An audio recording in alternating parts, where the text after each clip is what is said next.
Kia ora koutou. My name's Bob Burnett, and I'm one of the trustees of the Superhome Movement and also a director of Bob Burnett Architecture. So today we've got a record number of attendees. We've got 115 people on this talk. So that's really great. It seems like solar is a hot topic. And we've got 6 presenters, and we're going to have to work hard to keep on time. So good luck, guys. 7 minutes each.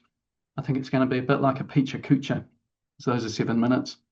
And you have, I think, 20 seconds for 20 slides, or 20 slides, 20 seconds each. But I've got nowhere near that. I've only got a handful of slides, so we'll just crack into it. Yeah, so just to start with, Superhome Movement is a charitable trust, and what we do is we share ideas about how to create beautifully designed, sustainable, energy-efficient homes. And we are a group of architects, designers, builders, subbies, suppliers, consultants, just basically everybody who's involved in the building of homes. And so we have partners and participants, and we are a national group, so there's more people based in Christchurch because that's where we started. And yeah, these are some of our partners. Jib is our main primary partner, and Brands and Christchurch City Council have been really great in supporting our Superhome Tours, which is our biggest public outreach event. So some of the other things we're doing at the moment is design guides, which are going to come out, or the next version of those is going to come out later this year. And we've started a podcast, Superhome Sessions. So if anybody's got any ideas and wants to have a chat to us and join the podcast, that would be great.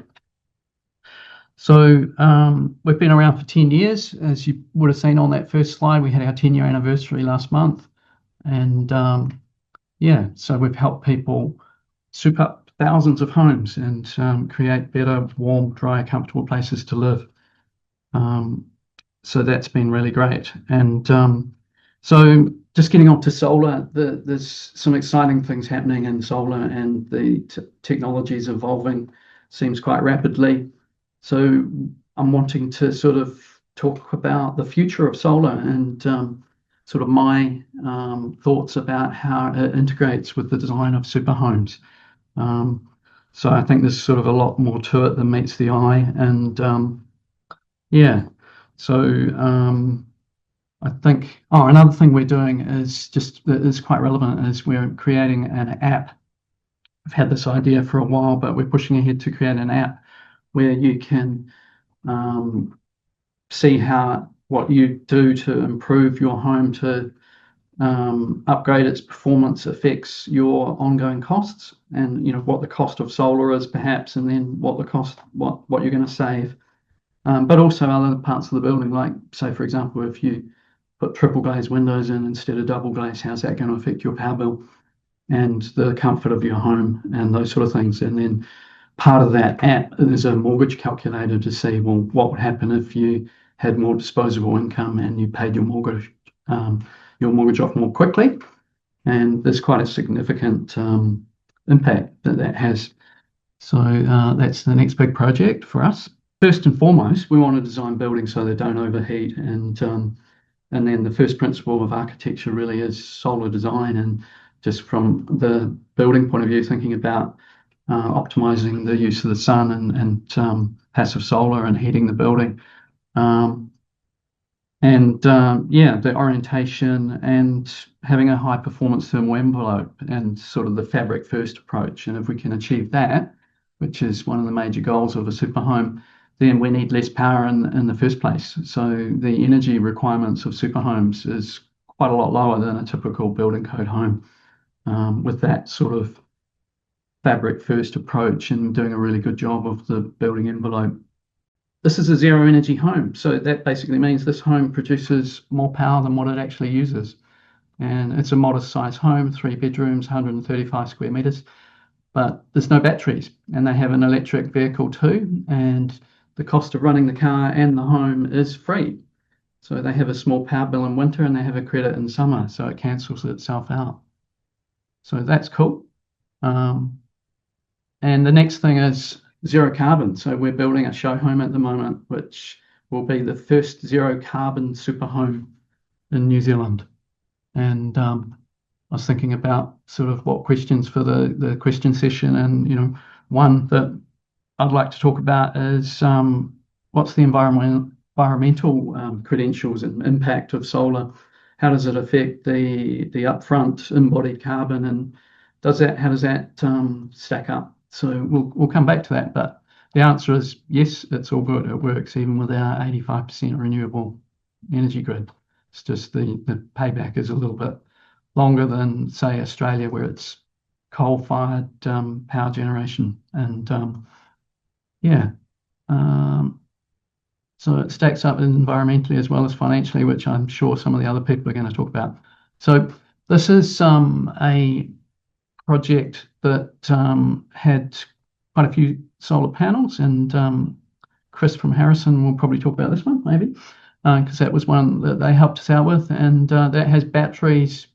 And I can remember we were there, we had our 10-year anniversary event there, and it was generating twice as much power as what it was using, even on a winter's day with a little bit of sun. So that was cool. So this is my own home, which we retrofitted and did a super reno when we did the earthquake repairs. We were thinking of putting a louvered sunshade on there, but instead we thought, well, we'll put some solar panels. The solar panels haven't arrived yet, but we're going to use those as our sunshade and generate a little bit more power. There's already some solar panels on the roof, but we're going to add some more. Just the idea of integrating the solar into the building rather than just chucking some panels on the roof and seeing if you can save some money or make some money, and just how it works as a system, just integrated into the design, and thinking about how the systems in the building work together, like perhaps a hot water heat pump and even the underfloor heating. If that's on a timer, then you're effectively using the hot water storage and the concrete slab as a battery, and using the solar energy when it's free to heat up the building as well as the hot water. And those two things add up to about 2/3 of the energy used in a building. The other third is the plug loads. So that's probably all from me, and I'll just get on the right slide for Chris.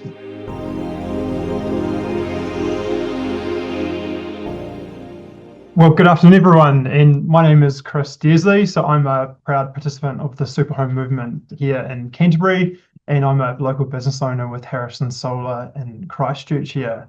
So we're really proud to be partners with the Superhome Movement. There's a lot of synergies between what we do and what goes into the homes that are constructed. In terms of a little bit about me, we've been in the solar business now for about 4 years, and as a wider group, we've been in Canterbury for about 15 years. So we've been around for a long time, and we're pretty confident in what we can offer and how it can integrate into the various aspects of what makes up a super home. So in terms of a little bit about us, we're New Zealand's largest solar retailer. We're also the most trusted retailer with our Google reviews. We're still family run, owned by the Harrison's family, Auckland based for the last 65 years, and we're part of the wider group. We're also really proud to bring in ICO panels, which I'll bring into a bit more detail shortly. And we partner with premium companies such as BYD and Fronius Inverters. When you look at us nationwide, there's 30 business owners exactly like me from the North Island all the way down to the south as well. So in terms of what makes up a solar system at a super home, there's 4 key ingredients that we find works well. If you look closely at that far left, the solar panels there was the installation we did recently on the Balmoral super home. So to give you a bit of detail about that, we installed 30 of our ICO panels on the roof. We had a brief with that site where we could have a 5-degree pitch only, which is a little bit under where we need to be. Modern panels perform very well, even at low pitches, but hence we increased the panel numbers from what we would usually recommend for a home like this one. It was on a membrane roof. There was a fair bit involved getting those panels up there with the various Superhome partners. And you can see we've got a nice all black appearance on those panels as well.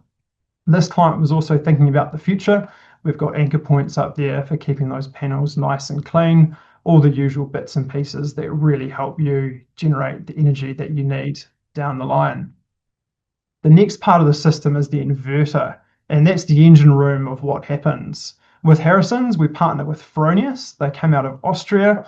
They make really good quality solar inverters, active cooling inside. All of your personal information stays within the European Union. And we also partner with various battery suppliers. For this installation, we partnered with BYD as it integrates very well with that Fronius inverter you see on screen.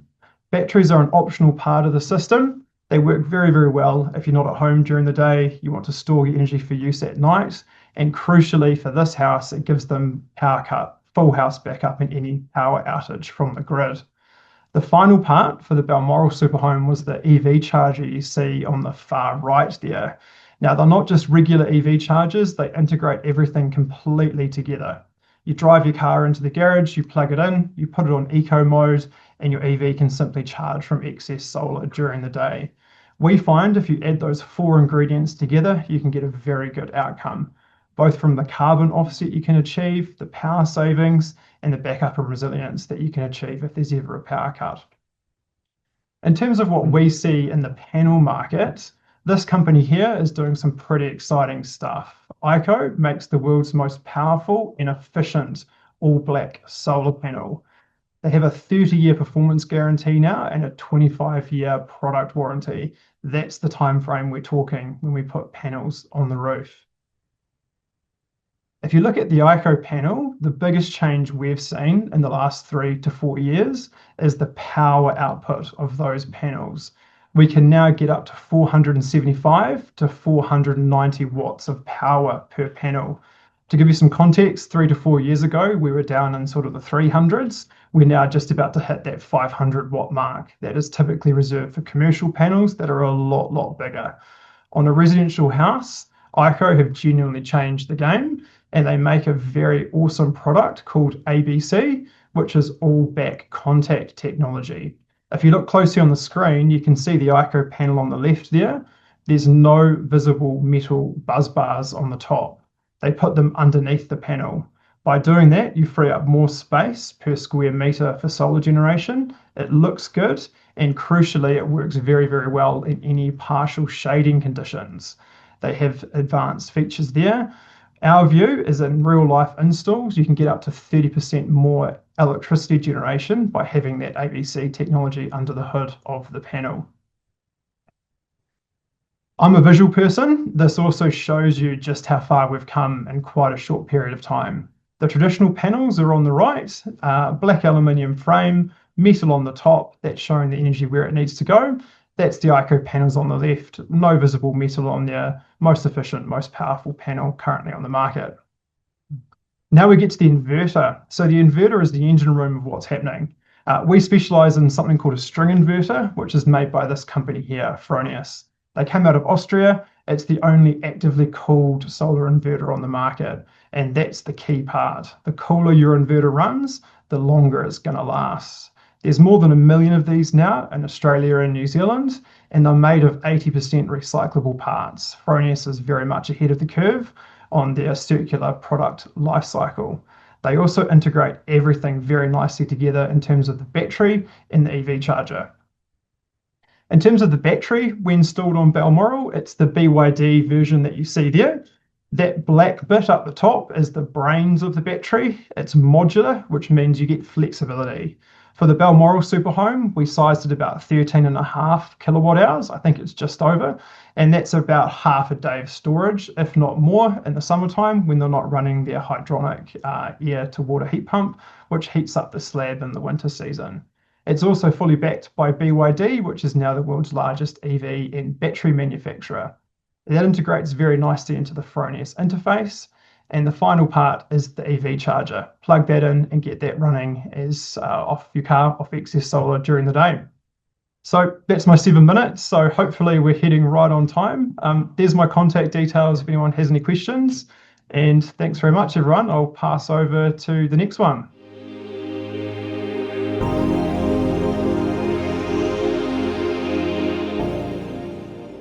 So I'm Shaun. I'm founder of the Golden Solar. We started the company 2 years ago. We focus on, we're based on in Christchurch, and we focus on the BIPV field. The BIPV refers building integrated photovoltaics, which we combine with the building material and solar components together, two-in-one solutions. And we pretty much have the 4 different product systems available in New Zealand at the moment, which is a solar roof tile system, solar glass facade, solar glass, and also solar carports and solar sculptures. So what is BIPV? It's quite obvious. It's building materials. Compared with traditional roof panels, it will be a part of the building. It's functional as building materials.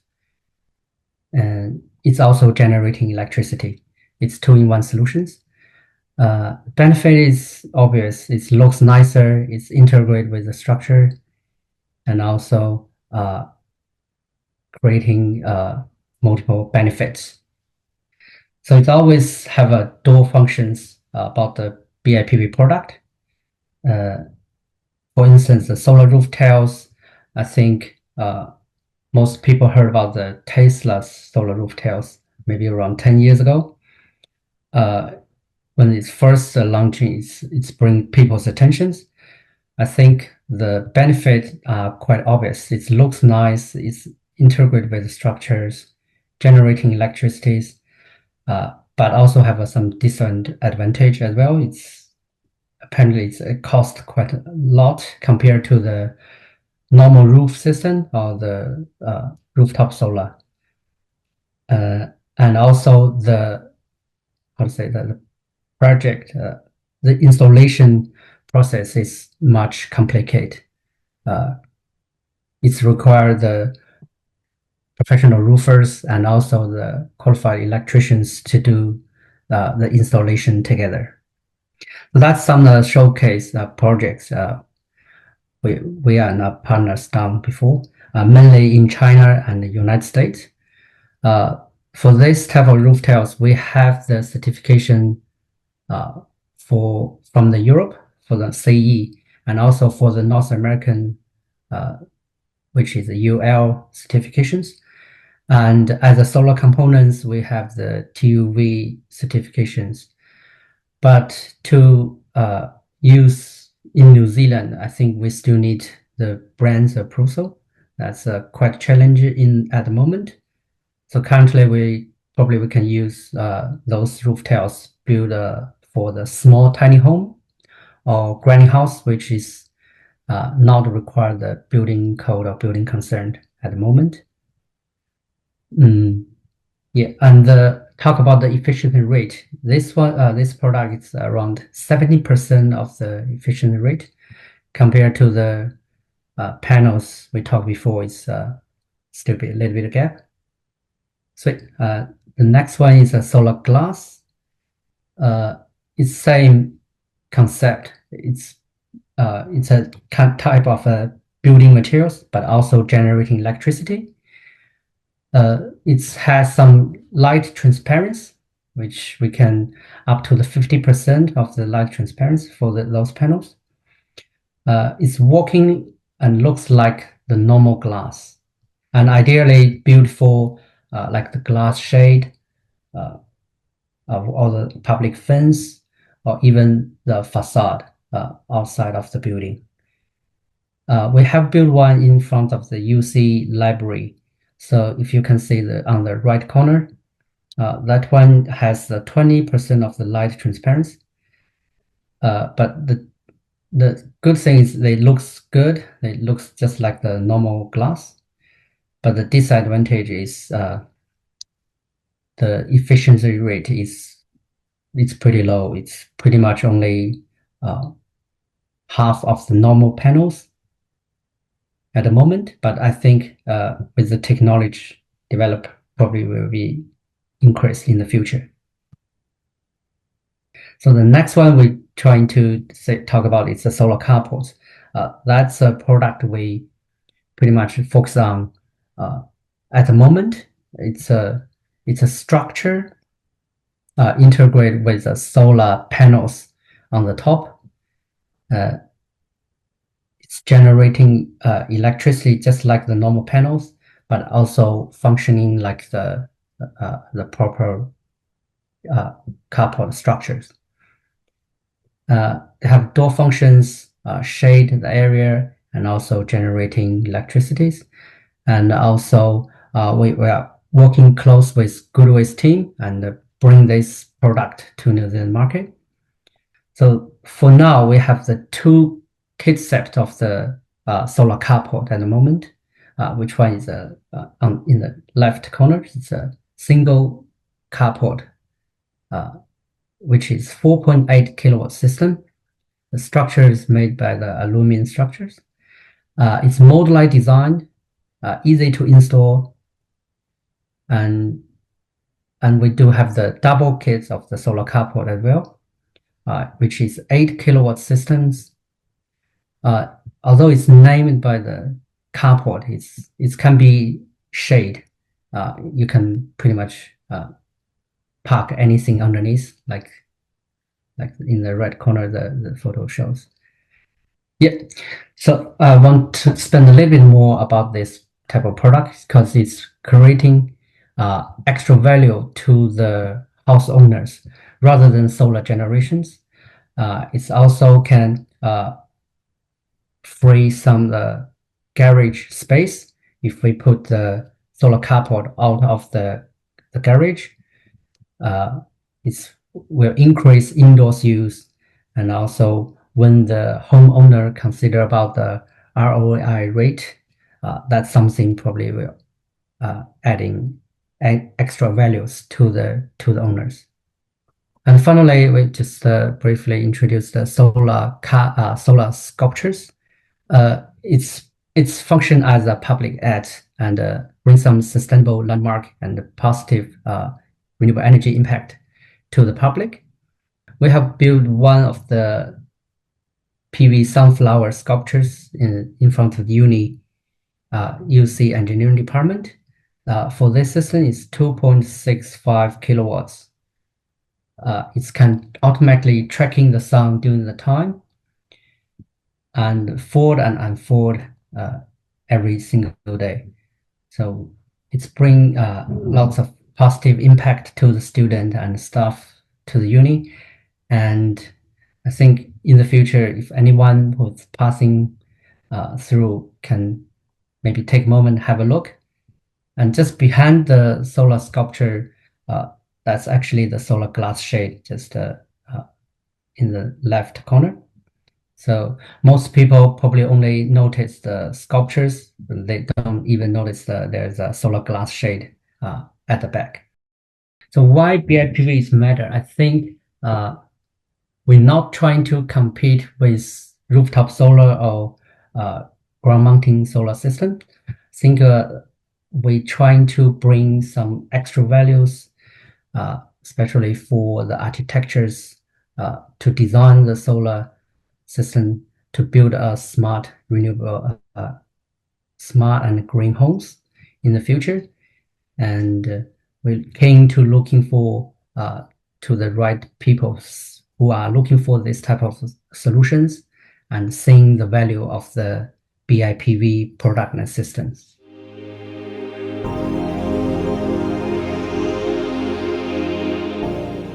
Okay, well, first of all, thank you, Bob, for inviting myself and Future Energy to discuss all things solar and possibly a few other things there as well. I'll start off with just by introducing myself there. So my name's Heath. I'm the co-founder and general manager of Future Energy. I have over 15 years in the trades and services industry, really kind of focusing in the energy sector. Co-founded Future Energy in 2020. Self there. Big focus and passion and sustainability and trying to create kind of better, more energy efficient homes and buildings there. I try to get out of the office as much as I possibly can. So there's a quick photo of me doing the good work on a roof south there. A little bit about Future Energy, really. So we are an all-in-one service provider specializing in sustainable energy solutions. So Might be a little bit contradictory for this webinar. We are not just a solar business. A big part of our business is trying to look at reducing energy within the house, within the buildings as much as possible. So we look at everything from on the roof to under the roof. So that includes air conditioning, ventilation, hot water solutions, EV charging, solar and batteries there as well. So we cover pretty much most of the main centres across New Zealand there, and we're from anything from domestic properties for commercial businesses all the way up to kind of industrial buildings there as well. Our mission really is to transition our industry to 100% renewable. That's what we believe is the future, and that's what we're all striving to. So it's one of the things I really enjoy about our industry, is that we all have a shared and a common goal out there, which is really, really exciting. But the big question is how do we get there? So we kind of focus on 3 areas: is the energy reduction pathway. So that's why I'm trying to reduce our load as much as possible. We're then able to look at offsetting, and then the last part of that from our side is the energy management side of things. So trying to look at smart appliances, load shifting, recharging and discharging, and just trying to use that power more efficiently there as well. So this is what we call as our future home, and what we believe every single home should be when you're building new or you're renovating or developing, and it shouldn't have to be super expensive.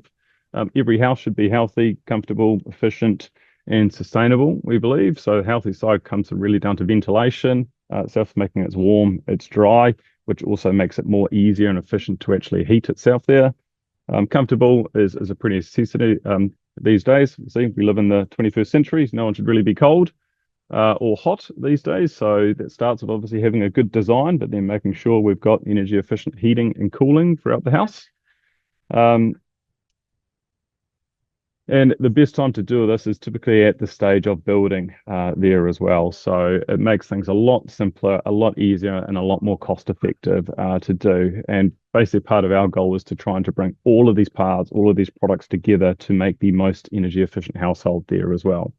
So we often find solar and batteries are often one of the last things that we look to do in new builds developments. That's kind of the final piece to the puzzle in our view. Because if we make our house more energy efficient, if we reduce that load, we can manage that load more effectively. It therefore requires us having less solar panels on your roof space and potentially less solar batteries there as well, which once again makes it more. Really for many people is why go solar there. So the 4 kind of key impacts that we have there is really energy savings, energy independence, the sustainability of it, and then also potential home investments there as well.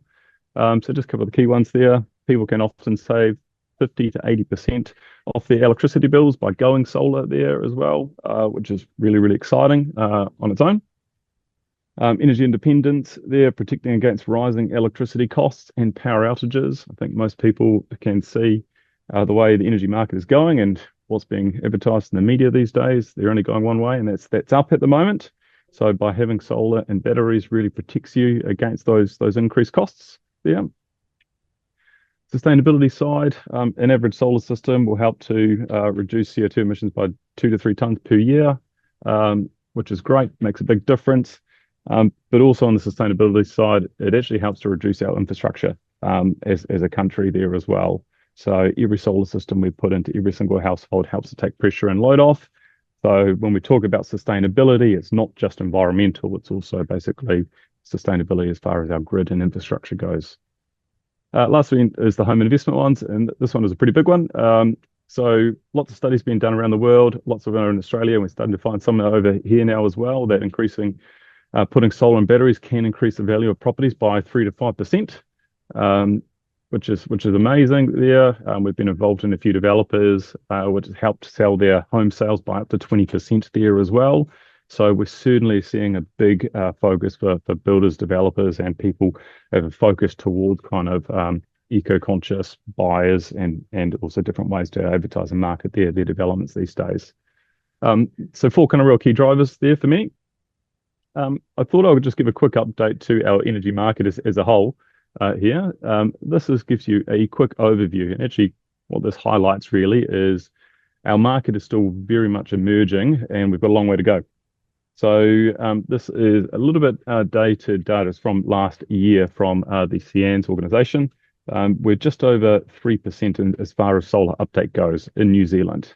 88% of them is residential, 12% is the CNI, so commercial industrial, and we only have a 24% uptake in the solar battery space there. So we've got a really long way to go, I guess, which is a good thing.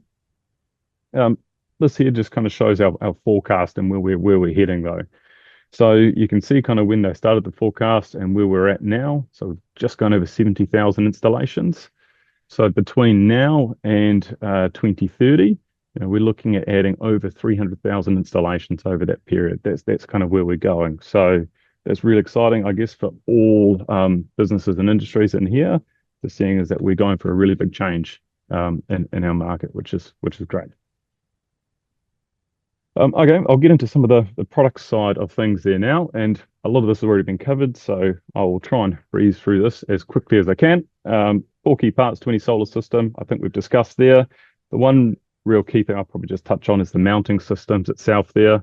Pretty much most mounting systems are designed for every different type of roof there these days. It's really important, obviously, to make sure you get the right mounting system for your build. So whether that is long run iron, or whether it's a tile roof, a membrane, or a Gerard roof, there are mounting systems to suit these days, which is really important. Loads of different manufacturers that are out there in the market these days. Keynote to have there really is just when you're evaluating kind of your different manufacturers, it's always important just to look beyond that price and think of kind of that long-term performance, warranty, and support there as well. Which is really, really key. There's some great kind of industry articles that are out there. These are just some of the main brands that we work with and operate, which are pretty well recognized in our industry. All of them have great features. All of them have great supports these days as well. Very quickly, just showing you how solar works in a household there. Obviously, your panels are generating the power that goes through your inverter. Any excess gets installed in the battery, and then at night, your battery discharges to power the household itself. And if there's any additional power, that feeds back into the house. This is a great source from our good friends at My Solar Quotes. They've got loads of great information. It's on their website there, so I recommend if you're interested to jump on and have a look in there in a bit more detail. As far as solutions goes, there's really 3 different types of systems out there that we most commonly find in households. So just a standard solar system, really, that's without any batteries systems there. So they're ideal for daytime power users. So obviously businesses are great options for these. But running kind of appliances or any of high draw loads that you can look to load shift during daytime. So like swimming pools, hot water cylinders are a great example for load shifting. Then we have solar and battery systems, so they're great for evening and overnight power usage there, and also if you get frequent power outages there as well. So the big key distinction between those 2 systems is the batteries and is the hybrid inverters, which you often need. So they're typically quite a bit more expensive than a standard solar system, but obviously your use case is slightly different. And then the last one is the off-grid systems there. So that's obviously when you have no grid connection whatsoever. You're purely relying on your solar and your batteries to power the whole house. So these systems are ideal, obviously, when it's really kind of cost prohibitive to get a grid connection out there. If you are going off-grid there, it's highly recommended that you look up at a backup generator just for those kind of winter months there, just to make sure you obviously maintain power to the household. Pretty much getting towards the end here. Just a quick kind of process when we look at designing a solar and battery system. What we're looking at is energy assessments there, reviewing the site and the appliances within the household. Our site assessments, basically conducting a roof and shading analysis there just to find out how much power we can get onto the panels we can get onto the building. We look at the product specifications, and then we do our analysis in there. So there's some really good tools available these days, which are really, really helpful. This is one that we look to use to do all of our energy modelings and battery modelings there as well, and they help us with all of our financial performance data as well. So it doesn't matter if it's a new build or if it's an existing housing. There's some really great options that we provide for that. And this is what the final product looks like. So yeah, technology's come a long way. No longer you see the kind of the old blue panels on the roof these days. They're really designed to look really nice, sleek on buildings these days. This house actually won a award for with Trina Solar. Actually, I think we've got one of the best installs for the last year, which is great. It's awesome. They're all true solar panels. They're all blacks. And you can also, if anyone is interested, go on to kind of our website where we have all of our kind of products and installations are available there, including all of our different other product offerings that we have there. The last one I have here is just a little bit on the future tech side. Some things that are really exciting and looking forward to kind of seeing there. First one we're having is energy diverters. So that's integrating kind of things like EV charging, hot water and air conditioning within kind of the solar and battery ecosystem. That's really going to help to drive and unlock further savings for the household itself there, rather than just using batteries to offset overnight power. And you typically get cheap rates there anyway. Battery storage market arbitraging. This is a really exciting thing we're starting to see in the market now already. So this is basically trying to use your battery actually to help generate some revenue from that as well, doing multiple cycles for the day and selling the power back into the grid when the energy rates are really, really high. So there's some really good stuff there, and I know that rewiring team are right into all of that. So I look forward to hearing about that. Along the lines of virtual power plants, what we call VPP. That's really around the demand response there. So if there are particular areas that have a lack of energy and supply there, then potentially working with lines and network companies to supply discharge power from your home battery systems to help the network out. And there'll be some really exciting things that we look to see coming up there in the future.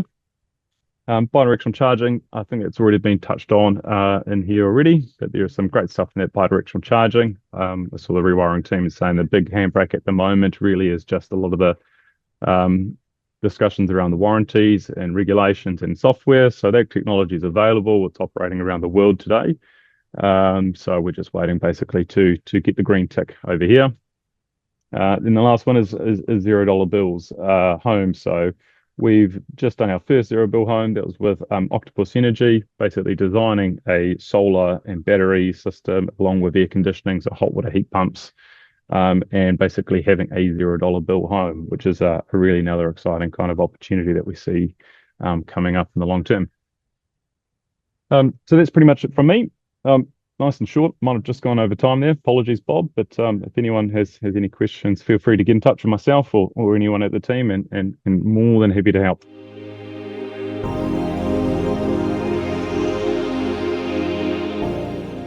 Thanks for having me. So I'm here from Rewiring Aotearoa, and I'll talk a little bit about the future of rooftop solar and batteries, especially from a consumer perspective, so for everyday households. Just a bit about me. I'm a senior data scientist and a project manager at Rewiring.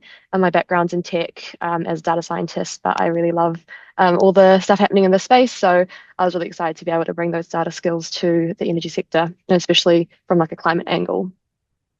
Who are Rewiring? So we're a fiercely independent nonprofit. We do a lot of research and advocacy from the perspective of the consumer. So that's the households, the businesses, the farms that are consuming energy from our grid. And our goal is to build the cheapest and most renewable energy system in the world for New Zealand. And we're a group of farmers, data scientists, economists, energy nerds, policy people, comms people, to make this make New Zealand's boat go faster, as we like to say.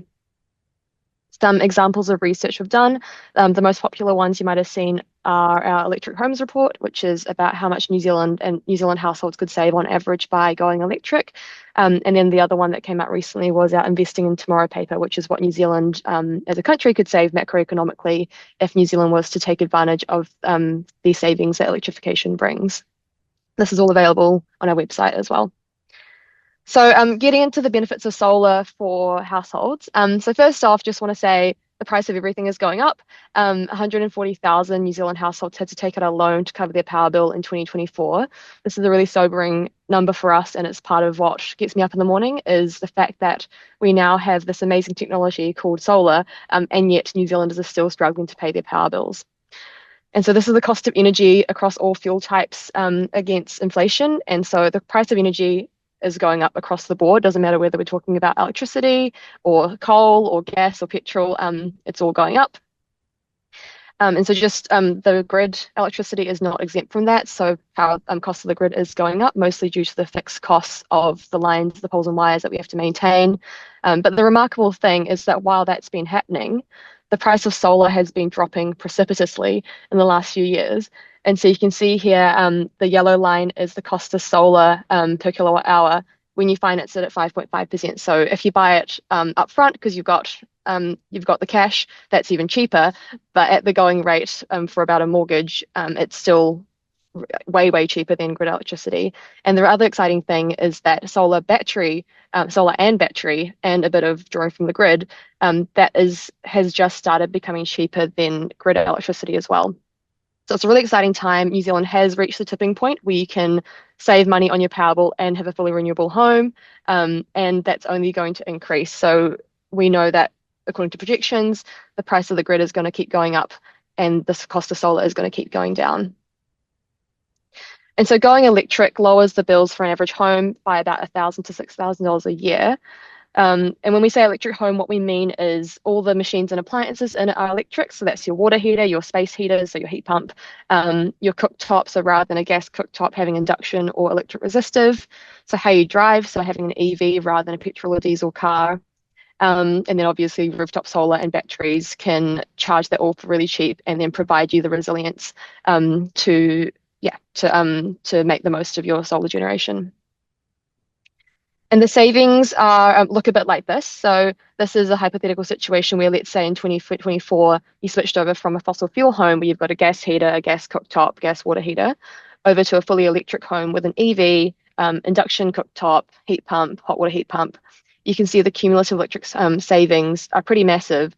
And that is especially because the fossil fuels are projected to increase forever and ever, basically, because they are not a renewable resource. And so why is rooftop solar so cheap? So when we pay for our power bill from the grid, there are lots of things that make up that about around 30 cents a kilowatt hour that we're currently paying. So you've got about a half of it for the generation cost, but then you've got everyone else along the way that delivers the electricity to your door. Compare that with rooftop solar, where there is no one between your roof and your fridge, and so there is no infrastructure in the middle that you need to pay for. That works out to be about 13 cents a kilowatt hour on 5.5% finance. It's 6 cents a kilowatt hour if you buy it outright, so if you pay for it up front.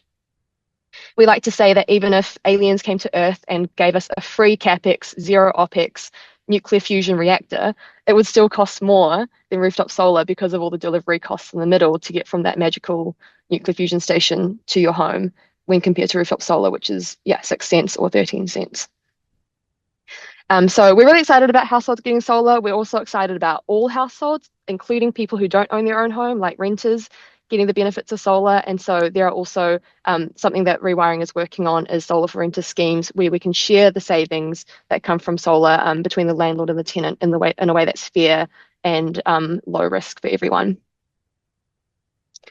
So a question that we get often is where will we get all this electricity from if we're going to switch all our petrol, diesel, and gas appliances and vehicles over to electricity? And the fact is that we will need about 2 to 3x electricity to electrify New Zealand. But the thing to note is that when you electrify, you almost double or triple your electricity use, but you massively decrease your energy use. And that's because electric machines are just so much more efficient than fossil fuel machines. So just want to make that distinction clear. Your energy use goes down, even if your electricity use goes up. And where the electricity could come from, we could build massive infrastructure that costs everyone a lot of money, or we could do it in a distributed way where people own their own power, and then also that helps us firm up the grid. So for example, if 80% of New Zealand homes got a 9 kilowatt rooftop solar system, which is about the average size in Australia, we'd get 40% more electricity generation for our current grid. If half the farms around New Zealand did what Mike Casey, our CEO, who's the cherry farmer with a fully electric orchard, if they did what he did, a mid-sized solar system, that would add another 30% electricity generation.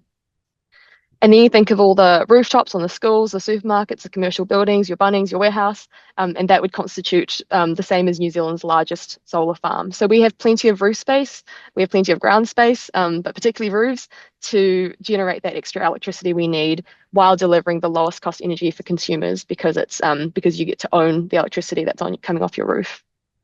yes, so 16 largest commercial rooftops would be alone would be New Zealand's largest solar farm. The other thing that's really great about solar from like a countrywide level is that it really helps our energy security during those dry years. So if it's rainy, if it's a dry year, it means there's little rain for our hydro lakes, but that means there's lots of sun. So that means it's a perfect scenario where solar can come in to really save the day. So at the moment, we retrospectively firm our hydro supply with coal. And so when the lakes are running low and it's a cold day in winter and it's dark and everyone's put on their heaters, we end up burning coal imported from overseas at massive cost, both to the environment and to the economy because it costs a lot of money. So that's a pretty unideal situation when we could be preemptively firming our hydro with solar. And so I'll explain what that means. So if 80% of our homes got that sort of average size 9 kilowatt rooftop solar system, that would add another 29 days to our hydro storage. Farms, another 15 days, commercial buildings, another 6 days. So cumulatively, we're adding about 40 days of storage to our hydro lakes because rather than using that electricity, we are using it off our roofs and then saving it for that cold, dark, rainy day in the middle of winter. The other question we get often is, can the grid handle it? Can it handle this increase in electricity usage and also electricity being exported? And so this is the current grid loads at the moment on average. So in the morning, people get up and make their breakfast, put on the shower. So there's a peak there. Then everyone goes to work and it's mostly just like lights and just general sort of load. And then the evening, everyone comes home, showers, heaters, cooking. And so you get this peak. But what we find is that the average is actually only about a 38% utilization rate of those poles and wires. So they're not running at capacity. They're built for capacity, but they run on average quite a lot lower than that. And the great thing about batteries, and this is where batteries come in. So a home battery removes a home from the peak because as we mentioned earlier, when prices are really high and everyone's drawing power from the grid, if you have a battery, you can draw from your battery and avoid those really high prices and also avoid putting more load on the grid at the peak. Something like Mike's farm removes 25 homes from the peak. So you can really see how this scales for commercial, like business scale solar and battery. And so what we've modeled is that could really flatten out the peaks of the grid, and we could actually achieve quite a lot of more electricity going through our existing wires without $100 million upgrades that then increases the fixed cost of the grid for everyone. And it was mentioned just previously about battery market arbitrage. So the spot price of electricity goes up and down based on demand. And so I think last year there was this huge peak where we were running out of hydro water and it was going really high. And Mike just sold like all his battery capacity at a massive, massive profit. So that's another reason why you might want to get batteries. But the other angle is the resilience angle. So when there are power outages, increasingly regular extreme weather events, if you're in an area where an outage might mean not just a flicker or a couple of minutes, but it could mean something that's gone out for a few days, then that could be another reason why you might want to invest in a battery. I'll touch on vehicle to grid. So this is when your EV battery becomes the battery for your home. So the EV is basically the biggest battery in your house and it just happens to have wheels and be able to drive you around. A typical home battery might be 13 kilowatt hours. That's the capacity.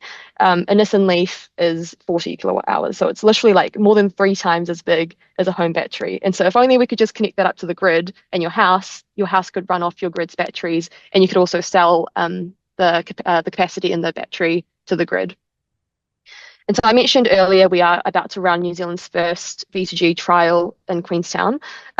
So we will definitely let people know the outcomes of that trial.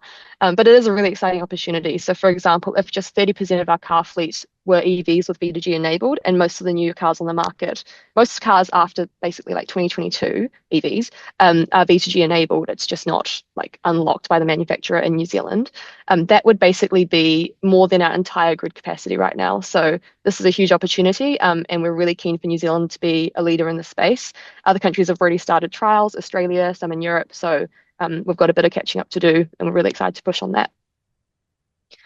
Really quick point about the waste, in case anyone's curious. So the material needs to transition the entire world onto renewables. So this is not including any energy reduction. So this is so things that make us not need as much electricity. If we were to just use the same amount of energy, if we had the same energy needs and we move that over from fossil fuels to electric, It would take 760,000 tons total of materials to make those solar panels, to make those EVs. But that's compared to 3.1 million tons of fossil fuels that we currently burn every single year.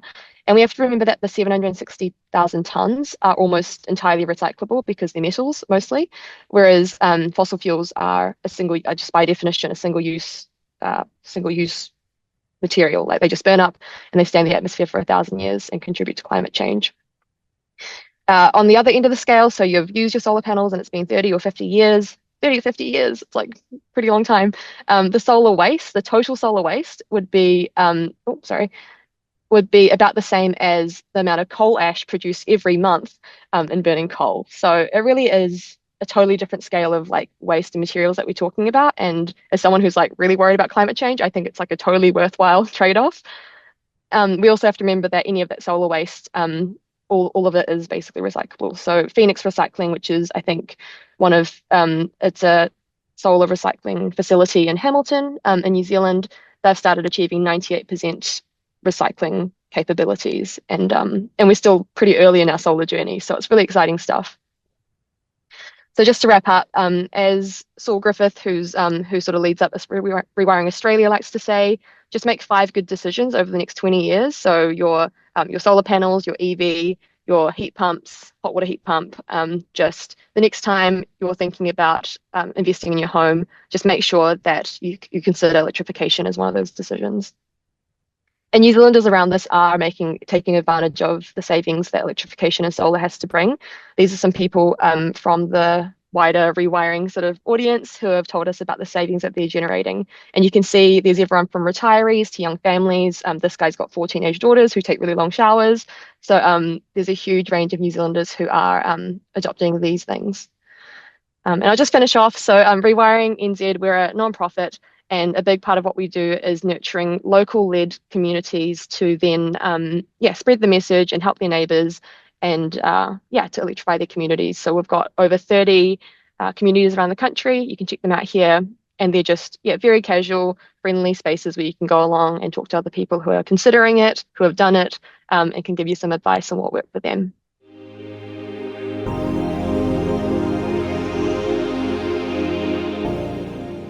One of our distinct differences to what everyone else is talking about, and there's some really fascinating products out there, is around our use of microinverters. So I won't go into much about me, bar the fact that us as a company, in fact, we'll cover that off a bit later on. So moving on from here, an overview of the residential solar industry in New Zealand. Obviously about increasing adoption, which has been steadily growing through installation of solar panels, the cost reduction using photovoltaics, and obviously in the environmental awareness. Government incentives are helping this, particularly around depreciation on solar panels for specifically for businesses. So there are incentives put in place. Banks are obviously helping with 0 to 1% loans, which are really encouraging the customer to get into the market. Environmental is obviously a big part, and again, that's been covered off by both Jenny and Heath. So moving on from that one, some of the key benefits of residential photovoltaic systems. Solar panels produce renewable energy on site, so specifically producing power on your house as opposed to bring it in from the grid. And homeowners saving money from lowering electricity bills through their energy generation, which is obviously a key part of why people really want to get into solar. We understand about the clean and renewable parts of the energy sector, and this particularly is the New Zealand industry and the world in itself is looking for renewables and the reduction of fossil fuels. So householders using solar energy contribute to preserving the environment for the future generations. So the energy independence. So photovoltaic systems empower homeowners to manage the energy supplies independently and efficiently. Resilience through the outages, and this is a really pertinent point at the moment as we see the vulnerability within their weather patterns, where people are getting caught short with no power. Having your own solar system there, particularly if it's got the battery backup system, gives you that independence and that resilience. So the advantage of microinverters. So there's essentially two types of systems out there as far as we're concerned. There's microinverters and string inverters. String inverters work on a series system. Microinverters work on parallel, meaning that we're operating each panel individually of the other panel. So microinverters optimize the power output for each solar panel independently, enhancing overall system performance. There's a reduction of energy loss. They reduce energy losses caused by shading and panel mismatches, ensuring maximum power generation, and increase energy efficiency by optimizing each panel. Microinverter increases the total energy yield of that solar system. So incidentally, microinverters actually stay on the roof under the panels as opposed to something else inside the string inverter, for example, inside the house. So improved electrical safety. So microinverters are using AC electricity as opposed to DC. So you may have, on a string inverter system, you might have a 600 to 1,000 volts DC on the roof, where microinverters you'll be saying at the 230 volt AC, which is what a house uses. Enhanced solar system monitoring. So the microinverters enable easy monitoring and fault detection, ensuring the higher system reliability and maintenance efficiency. So incidentally, that is also done remotely by us. No one really knows about it in the background, but we monitor all systems, and if we see anything that happens, we actually contact the customer and say, hey, look, we need to come out and have a look at this.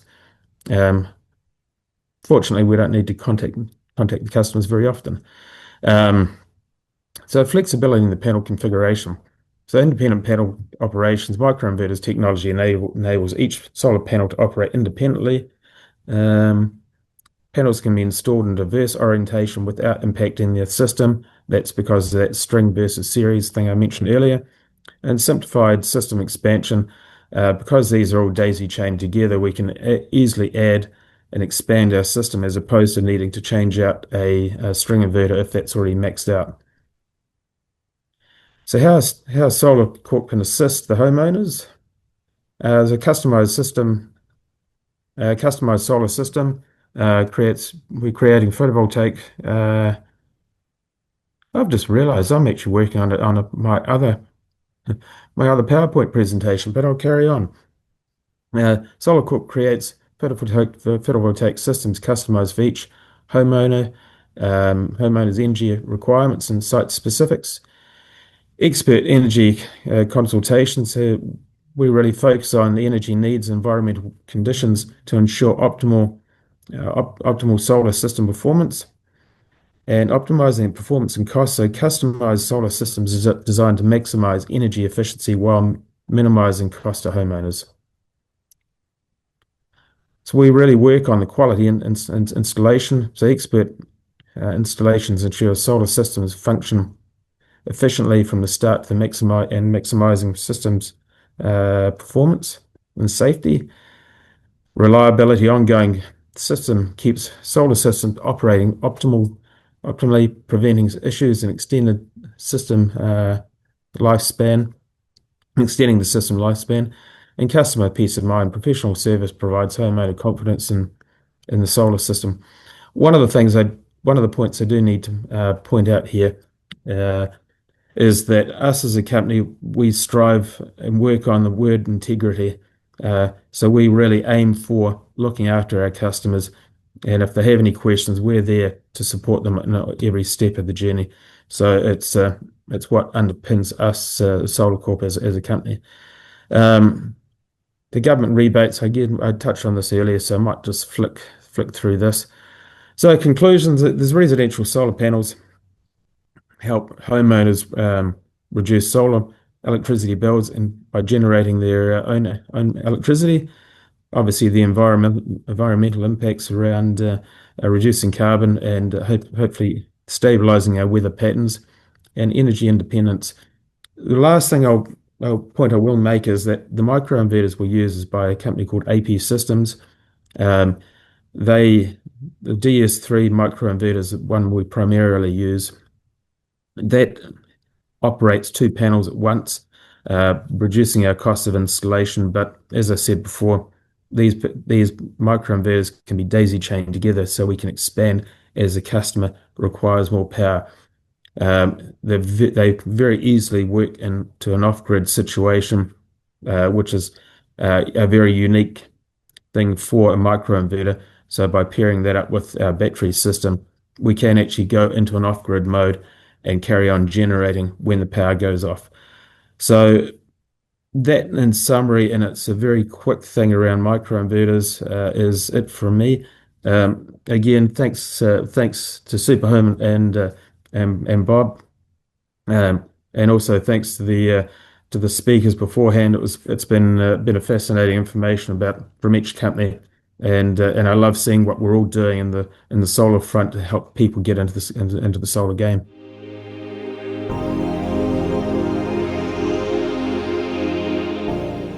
So I guess my main question would be, just to start it off, is just around sort of how do you size systems, and our approach at Bob Burnett Architecture is we try and make systems so they're expandable, so that you can add panels if you've got the roof space to do it, or you can add a battery, and if the system is set up to allow you to do that. So and then it's just, I know there's some softwares that are available, and most good solar companies have their own softwares, but there's also some that are available to the homeowners and the architects as well.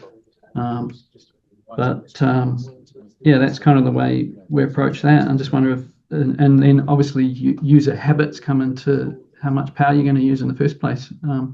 But if there's any other thoughts from others on the call about ways to size the system, that's kind of. I can probably add to that, Bob, if you like. So part of our process really is trying to understand the household habits, the usage, the products within the house, and then also what they're trying to achieve, what their ultimate goals are. Again, whether they're trying to save simply as much money on their power bill as possible, or whether they're trying to be as energy resilient as possible, are often two very different systems. So it really starts with trying to understand them, what that main goal and driver is. Then understanding their power habits there is, again, trying to get a bit more creative to see how can we change those power habits. Are there any things we can load shift, or are there any things we can do to be more efficient with the household? So like look perhaps at hot water heat pump systems if they have an electric cylinder, that's 70% more efficient than a standard electric cylinder. So all of those things we take into account, rather than just looking at what the usage is and whacking on as many panels as we can. Yeah, I guess there's a lot in the habits of people. Do you have a shower in the morning or a shower at night, and do you have an EV, or are you thinking about adding an EV? Those sort of things would have a big impact. I think there's another part here too, Bob, is that when people do get solar, we need to educate them how to use it. And historically, I've seen examples where people come back and say, "Oh, look, we're not making any gains." Lo and behold, they're still working on night rates. So they needed to work out, actually, if you put your appliances on during the day, you can actually fully utilize your system. So it is important to educate people on how to use it as well. Yeah, one of my hobbies is distilling. So when I'm running my still, I make sure the sun's shining. So it uses quite a lot of electricity. If anyone wants to taste my gin or bourbon, you're welcome. I can give you a sample. Just from the panel, is there any other thoughts or questions? I think Chris has already answered a few questions, which is great. I'm just seeing the one here about the underfloor heating and batteries. So I think you touched on it earlier on, Bob, that using solar channeling that power into underfloor heating and into the concrete is actually a really good utilization of power, because that concrete tends to hold that power for 2 to 3 days. So that is to me, that's a proxy battery in itself. Yeah, I think when we did the first 10-star homes, they had in-slab heating, and we had heat pump, hot water, a dual system, and solar. And actually, the two-story house had batteries too, way back 10 years ago. And that was, for us, that was the biggest shift in energy efficiency. Just and it's sort of what I sort of alluded to earlier. Having all of the systems working together is really important, and you can make some really good energy savings that way, rather than just thinking about, hey, can I chuck some panels up on my roof and make some money feeding back to the grid? Because it's not such a good thing these days. I remember when we got our first solar panels, and I was interesting, Jenny, when you're talking about rentals, we put solar panels on our office when we didn't even own the building. And at that time, that was like, when was that? It was probably like 13, 14 years ago. So you were paying 19 cents a kilowatt, and you were getting 19 cents a kilowatt. It was like for like, because the power companies hadn't worked out how to rip people off. Yeah. Anyway, sorry.